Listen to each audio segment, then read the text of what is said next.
All right, here we go, Gump. 6 weapons the United States military should bring back from the dead. Ooh, I see you're starting off the morning with a bang. Yeah. You're such a nerd. I love it. Yes. All right, the M1 carbine. I would re-enlist. I would definitely stop and re-enlist if that weapon came back. I would have to lose a couple pounds, but I would try. Just a few pounds. I could be in the reserves right now. Larger American. I'm almost about the size of a reservist. You are. Yeah. The 30 caliber firearm was so successful that it found home with U.S. troops and their allies into the Vietnam War. I did not know that. Yeah, the Vietnam, they just used any weapon they could get a hold of to try. Right. They're just like, let's just get every weapon we could find. See that beer can over there? You should probably put that in your pocket. You might want that. Yeah, you might need to use that later. The Browning automatic rifle, otherwise known as the BAR. This is the grandfather of every machine gun ever created for the United States. Right. And it is glorious.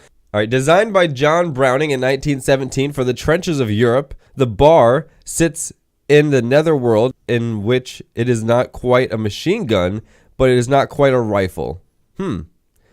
Fed with a 20-round magazine. From the movies, and I've never shot one, and I really want to shoot one really bad. So if anyone has one, call me. Give us a call, because I would love to shoot it for about an hour. But it just looks kind of cumbersome, though, so they might have to redesign it if they bring it back. It's very long. I did not know it was a 30-06. Yeah, I know it's a rifle. Well, yeah, it's a 30 caliber quote unquote machine gun. So there's a lot of, because most of our machine guns are 30 caliber. Right. Or I guess only one of them. Not anymore. Nope, not so much. The Stoner 63 M63. What the heck is that? I don't know. Have you ever seen this? Let me see the picture. Which one is it? The top one? No, that doesn't look. I've never seen it before. It looks like something that came from overseas. It says, sure, the Stoner 63 was a maintenance headache, but its groundbreaking modular technology paved the way for predecessors like the 6-hour MCX. Don't know what that is. Why would they bring it back if it was a headache? I don't know. Yeah, this is the United States Army. True. An early concept of the FN SCAR. Oh, okay. Family of Special Operation Rifles. Okay, so we didn't get that far in life. We're not. Yeah, I wasn't secret squirrel with the SCAR. I've seen one. I kind of, so it was behind a display case. They wouldn't let me touch it. Right, yeah. Yeah. I'm not a ranger. I'm just airborne. Rangers get those? Well, Rangers is still special operations. They're not special forces. They're not like the super poop. They're in the umbrella. Oh, okay. Special. So there might be a couple teams out there that have one or two. I'm sure back in the day, whenever this thing existed. It says, chambered in a 5.56 and designated primarily by Eugene Stoner, father of the M16. So this is a piece of crap. Time out. Let's not bring this one back. Yeah. Let's just say no. If you're joining us, we're doing 6 weapons that the United States military should bring back, and we're going to debunk this one and go with a big fat no. It says manufactured in limited quantities in the 1960s, the Stoner 63 became the favorite of SEAL teams and operating in Vietnam before it was removed from inventory in the 1970s. My big question is, why? Oh, good. They replaced this with the M249 squad automatic weapon. So there you go. They replaced. Oh, okay. Well, that makes a little more sense now. You're gonna like this one. Ready? Number 4, the M79 grenade launcher. Oh my goodness, Becky, look at that gun. I would love just to even a dummy round. I just want to hear the sound of it. Yeah, I love the sound. It beats the 203. It says the M79 was beloved by troops since Vietnam and is still following in today's military. Is that? I don't think that. Maybe not. They actually. I mean, I was in back in 04. I'm sure we can find some overseas laying around. Oh yeah, there's probably one or two. I know they were talking about giving it back to lieutenants. I don't know why. They're not going to carry it. They're going to give it to their radio operator. Yeah. That would be the worst thing to do, is bring something like this back and then give it to the officers. Yeah, because, sir, can I use your gun? Yeah. Could you see everyone just lining up? Let me shoot it. Yeah. The M79 grenade launcher was America's first attempt to wield the range of a mortar with the portability of a rifle grenade. Okay. It says the single-shot break-action M79 fired a 40mm grenade with a variety of warheads, including a specially designed one for close-in combat. The regular 40mm grenade needed at least 30 meters to arm and was used extensively in Vietnam. Huh. There was That's pretty cool. I don't know if you've seen the civilian ones now. You can get like a 203-esque thing, attachments and stuff for your weapon. Yeah. They have one called, I think they call it the Hornet's Nest now.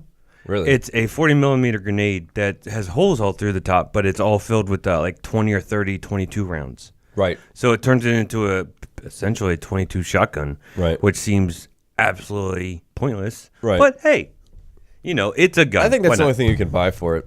And then the cops have things like this, and they have like beanbags. Oh, and yeah. stuff, or they have the shotgun shells with beanbags. But No, actually, a lot of places are getting rid of the shotguns for police officers, trading them in for the AR-15s. you still need them, I think, if you're clearing a room. There's a big deterrent on the sound of a 870 Mossberg just racking. When you're forward. racking it, yeah. It's just something about it. You're like, maybe I shouldn't go through there. Oh, here we go. Number 5 of the 6 weapons the United States military should bring back from the dead. The 1911 pistol. Yes, and yes. For us larger people that have small hands, Right. the single stack magazine is fantastic. I love this. It says, the M1911. That's what it starts off Oh, with. really? Yeah. Swear to God. All right. Here's a picture. It says, Marine Corporal firing an M45 1911 A1 pistol during a deck shot. It says, literally one of the most revered guns in the United States military history. The M1911 is one of the most comfortable and powerful semi-automatic handguns ever developed.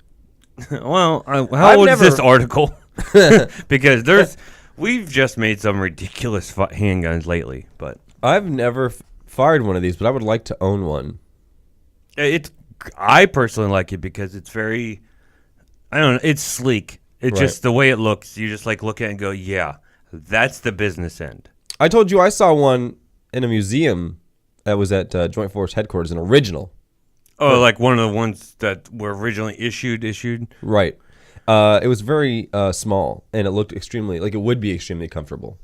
The only thing is if they ever brought something like this back, which they won't, because we already know they're going with Sig Sauer, they'll of course chamber it in a 9mm round and lose the whole 45 ACP, which is really the best part about it. Yeah, just the sheer stopping power and knockdown power. All right, here we go. The last one. Thompson submachine gun. Now, I've actually fired one of these. Now, see, I'm jealous on that. In auto or in semi? Oh. No, real Thompson. I would rather enjoy that. It was almost like no recoil. Only except the fact that it's a 45 ACP, so there's some recoil, of course. Was it really loud? It was louder than you think it is. Really? Because in the movies, those are fake. Well, of course. Right. Originally dubbed the Annihilator by its inventor, the Thompson is believed to be the first firearm to formally designated as a submachine gun. Oh, wow, I didn't know that. So it was the very first submachine gun, otherwise known as the Annihilator. That name right there is just like, yep, Annihilator. That's what I want you to call me from now on. Nope. Nope, still Jacko. What about the Situation? Remember Jersey Shore? If only it had a radio show.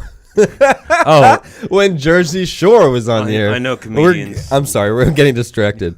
It said in all, about 1.5 million Thompsons were reportedly manufactured during World War II.